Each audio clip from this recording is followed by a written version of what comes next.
मोहम्मद सलीम साबिक चेयरमैन वक्फ बोर्ड और साबिक चेयरमैन हज कमेटी ने मौलाना हकीम सूफी सैयद शाह मोहम्मद खैरुद्दीन कादी सदर ऑल इंडिया सूफी उलमाए कौंसिल को बैतुल्लाह का मुबारक गिलाफ बतौर तोहफा अता किया। मस्जिद अशरफ करीम में जलसे याद हुसैन के मौके पर सैकड़ों शमा तौहीद व रसालत के परवानों को ज़ियारत करवाई गई। अस्सलामु अलैकुम रहमतुल्लाहि व बरकातहू।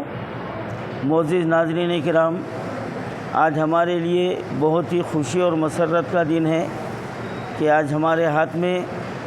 बैतुल्लाह शरीफ का मुबारक गिलाफ हमारे हाथ में है और मैं ये कहते हुए मुझे और भी फ़ख्र महसूस हो रहा है कि ये गिलाफ काबा जनाब मोहम्मद सलीम साहब साबिक़ वक्फ बोर्ड चेयरमैन और प्रोप्राइटर अनमोल होटल ने बतौर तोहफ़ा हमको जो है ना पेश किया है। और मैंने उनसे कहा था कि यौम आशूरे के मौके पर हम इसकी ज़ियारत करवाएंगे, तो अल्हम्दुलिल्लाह आज ही इस जलसे में इसकी ज़ियारत करवाई गई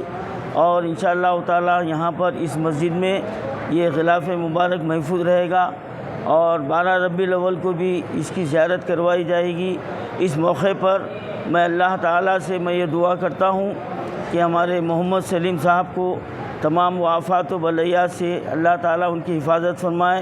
हासिदों के हसद से हिफाजत फरमाए और शर अंगेज़ों के शर से उनकी हिफाजत फरमाए और दुश्मनों की जो है ना दुश्मनी से उनकी हिफाजत फरमाए। अल्लाह तबारक व तआला उनको सेहत कामिला व आजिला अता फरमाए और तमाम उनके अहले खाना पर अल्लाह ताला की रहमतें व बरकतें नाजिल हो,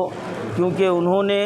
बेलौस तरीक़े से हमको ये दीन और दुनिया की सबसे बड़ी हमको नेमत अता की है। हम उनका शुक्रिया अदा नहीं कर सकते। बस इंशाअल्लाह जब कभी भी इसकी ज़ियारत होती रहेंगी हमारे दिल से उनके लिए जो ना दुआए खैर निकलेगी और मैं जनाब मोहम्मद सलीम साहब का तहे दिल से शुक्रिया अदा करता हूँ।